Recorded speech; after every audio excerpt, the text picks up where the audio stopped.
सुंदरपुर के जंगल में सारे पक्षी बहुत प्यार से रहते थे। एक दिन रानो, लाडो और जंगल के कुछ और पक्षी आपस में बैठे हुए बातें कर रहे थे। थोड़ी देर में उनके पास मीनू मौसी भी आ जाती है। वो जंगल के बारे में बातें कर रहे थे। अरे रानो, तू कल क्यों नहीं आई थी? वहाँ सब तुम्हारा इंतजार कर रहे थे। क्या बताऊं लाडो, मेरे बेटे को एक शिकारी पंछी उठा कर ले गया और उसको मार डाला। क्या ये क्या कह रही हो रानो? क्या यहाँ के पक्षी इस जंगल के कानून से वाकिफ नहीं है? हमारे जंगल का तो ये नियम है कि कोई भी शिकारी पंछी किसी भी पक्षी के बच्चे को नहीं मारेगा, और अगर वो ऐसा करता है तो उसे इस जंगल से बाहर जाना होगा। हाँ, लेकिन वो शिकारी पंछी अपने बीवी बच्चों के साथ कुछ दिन पहले ही इस जंगल में आया है और मुझे नहीं लगता कि वो इस जंगल के नियम कानून को जानता है, तभी उसने शायद ये सब किया। हाँ, तुम सही कह रही हो, लेकिन हमें इस चीज़ को रोकना होगा। मैं अभी राजा जी के पास जाती हूँ और उनसे जाकर ये सारी बातें बताती हूँ कि वो हमारे बच्चों को इस तरह ना मारे। ठीक है, हमें यही करना होगा। लाडो, तुम ही राजा जी के पास जाओ और ये सारी घटना उनको बता देना। ठीक है, मैं अभी राजा जी के पास जाती हूँ। लाडो वहाँ से राजा के पास आ जाती है और राजा को उस शिकारी पंछी के बारे में सारी बातें बता देती है। अरे लाडो, तुमने ये बहुत अच्छा किया। मैं अभी उस शिकारी पंछी को अपने पास बुलाता हूँ। उसे यहाँ के नियम कानून तो आने ही चाहिए।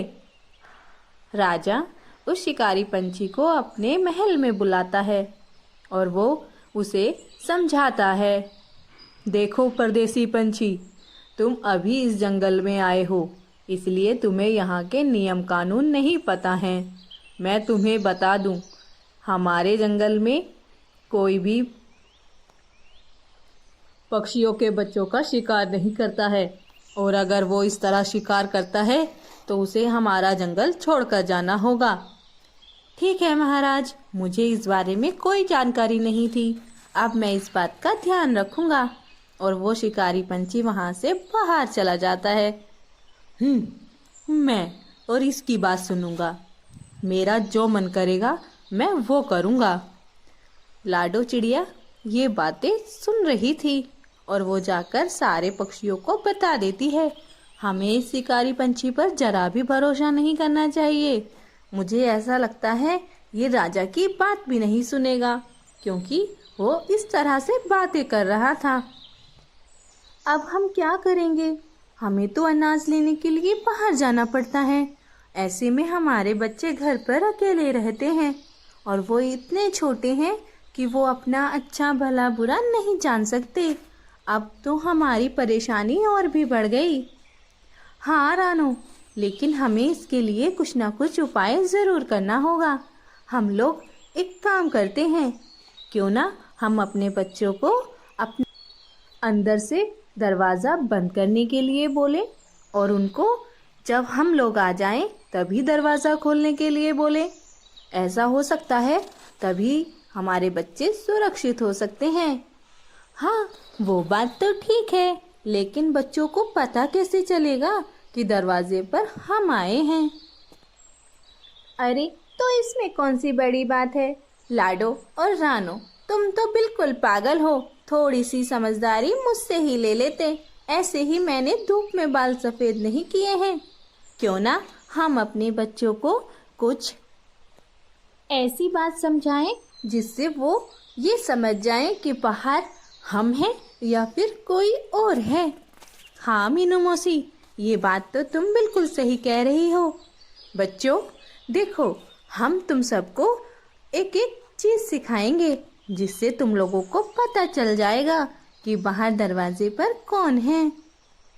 बच्चों, जब भी हम अनाज लेने बाहर जाएंगे और बाहर से अंदर आएंगे तो हम सब अपनी आवाज़ में तुम बच्चों को एक गाना सुनाएंगे और उस गाना सुनने के बाद ही तुम दरवाज़ा खोलना, वरना कभी भी दरवाज़ा मत खोलना।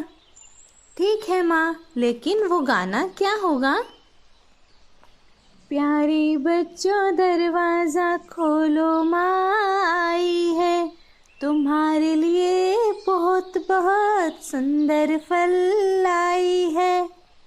सारे बच्चों को ये बात अच्छे से समझ आ जाती है और अगले दिन सारे पक्षी अपने घर से अनाज लेने के लिए निकल जाते हैं। बच्चा दरवाज़ा अंदर से बंद कर लेते हैं। चील बाहर से बैठा हुआ ये सब बातें सुन रहा था और वो अब बच्चों को घर में अकेला देखकर बहुत खुश हो जाता है। लेकिन परेशानी की बात ये थी कि बच्चे उसकी आवाज़ से दरवाज़ा नहीं खोलेंगे। तब वो अपना दिमाग दौड़ाता है और उसके दिमाग में भूरा कौवा आता है।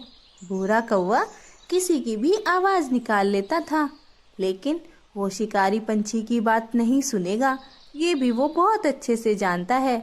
लेकिन फिर भी वो भूरा कौवा के पास जाता है और उसकी बढ़ चढ़कर बहुत तारीफ करता है। उसकी तारीफ सुनकर वो बहुत खुश हो जाता है और चने के झाड़ पर चढ़ जाता है। लेकिन चील उससे बोलता है, अरे भूरे, मैंने तो सुना था तू सबकी आवाज़ निकाल लेता है। सारे पक्षी तेरी ही बातें करते रहते हैं, पर मुझे तो विश्वास ही नहीं होता कि तू किसी की आवाज़ भी निकाल सकता है। अगर तू ऐसा कर सकता है तो तुझे साबित करना होगा। हाँ हाँ, क्यों नहीं, मैं सबकी आवाज़ निकाल सकता हूँ। बताओ मुझे किसकी आवाज़ निकालनी है? ठीक है, अभी देखता हूँ, तुम्हें मेरे साथ चलना होगा। और शिकारी पंछी भूरा को लेकर रानों के घर के पास आ जाता है। देखो भूरा, ये रानों का घर है। क्या तुम रानों की आवाज़ में एक गाना गा सकते हो? हाँ हाँ, क्यों नहीं, बताओ तो मुझे कौन सा गाना गाना है। प्यारे बच्चे दरवाज़ा खोलो, माँ आई है, तुम्हारे लिए सुंदर सुंदर फल लाई है। ये वाला गाना तुम सुना के दिखाओ। ये तो मेरे बाएं हाथ का खेल है, अभी तुम देखते जाओ।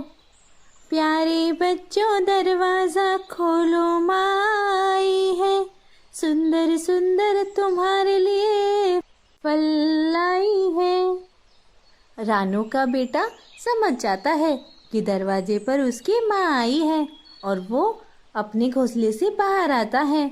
जैसे ही वो बाहर आता है, चील उसको अपने पोटली में बंद कर लेता है। ऐसे ही शिकारी पंछी भूरा को पागल बनाकर धीरे धीरे सारे पक्षियों के घोंसलों के पास ले जाता है और ऐसे ही उससे गाना गाने के लिए बोलता है और वो ऐसे ही गाना गाता है। शिकारी पंछी सारे पक्षियों के बच्चों को अपने बोरे में बंद कर लेता है। लास्ट में वो लाडो रानी के घर जाता है। वहाँ पर भूरा को गाना गाने के लिए कहता है, लेकिन बहुत कोशिश करने के बाद भी भूरा लाडो की आवाज़ नहीं निकाल पा रहा था। अरे, मेरे पेट में तो बहुत चूहे दौड़ रहे हैं और ये है कि इससे लाडो की आवाज़ ही नहीं निकल रही। मैं एक काम करता हूँ, जाकर पहले इन पक्षियों को खा लेता हूँ, तब तक ये आवाज़ निकालने की कोशिश करता रहेगा। सुन भूरा, मैं अभी जा रहा हूँ, इतने तू इसकी आवाज़ निकालने की कोशिश करता रहे। ठीक है। शिकारी पंछी वहाँ से चला जाता है और भूरा लाडो की आवाज़ निकालने की कोशिश करता रहता है। बहुत कोशिश करने के बाद लाडो की आवाज़ निकल जाती है और उसकी आवाज़ सुनकर उसका बेटा घर से बाहर आ जाता है। अरे भूरा चाचा, आप यहाँ पर क्या कर रहे हो? मुझे तो लगा मम्मी आई है। मम्मी की आवाज़ सुनकर ही तो मैं बाहर आया हूँ, लेकिन मम्मी मुझे कहीं दिखाई नहीं दे रही। अरे बेटा, ये क्या कह रहे हो? मम्मी तो तुम्हारे घर होगी ना। नहीं नहीं, मम्मी तो बाहर अनाज लाने गई हुई है। मम्मी ने बोला था जब तक मेरी आवाज़ ना आए तब तक घोंसले से बाहर मत आना। भूरा शिकारी पंछी के सारी चाल समझ गया और वो मन ही मन बहुत दुखी हुआ। उसकी वजह से इतने सारे पक्षियों की जान खतरे में आ गई। वो उस शिकारी पंछी के पीछे पीछे जाता है। शिकारी पंछी उन बच्चों को लेकर एक पेड़ के नीचे आकर बैठ जाता है। अब मैं थोड़ा आराम कर लूँ, मुझे बहुत नींद आ रही है। और वो पेड़ पर जाकर सो जाता है। भूरा उसी के पीछे पीछे था और उसको वो पोटली दिखाई देती है जिसमें बच्चे थे और वो देखता है कि शिकारी पंछी पेड़ पर सोया हुआ है। इसी का फ़ायदा उठाकर वो जल्दी से पोटली के पास आ जाता है और पोटली के पास आकर उसको खोल देता है। सारे बच्चे पोटली में से बाहर आ जाते हैं। देखो बच्चों, मैं तुम्हें यहाँ से बचाने आया हूँ। चुपचाप इन झाड़ियों के पीछे छुप जाओ, बिल्कुल भी आवाज़ मत करना, वरना ये शिकारी पंछी हम सबको मार डालेगा। सारे बच्चे ऐसा ही करते हैं।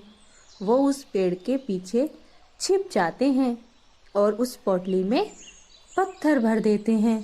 जैसे ही शिकारी पंछी सोकर उठता है, उसे पोटली दिखाई देती है और वो उसे उठाकर खाने के लिए चल देता है। उसमें इतना वज़न था कि वो उसको संभाल ही नहीं पाता और वो नदी में जाकर गिर जाता है और नदी के बहाव में बहता हुआ चला जाता है। इस तरह उस शिकारी पंछी की मौत हो जाती है और सारे पक्षी उस शिकारी पंछी से बच जाते हैं। उस शिकारी पंछी के साथ जो हुआ ठीक हुआ। उसने हमारे बच्चों को मारने की कोशिश की, उसकी मौत तो ऐसे ही होनी थी। भगवान का शुक्र है कि हमारे बच्चों को कुछ नहीं हुआ।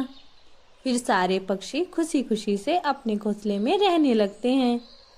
ये आपको कहानी कैसी लगी कमेंट में ज़रूर बताइएगा और अगर अच्छी लगे तो ज़्यादा से ज़्यादा इस वीडियो को सब्सक्राइब कीजिएगा। धन्यवाद।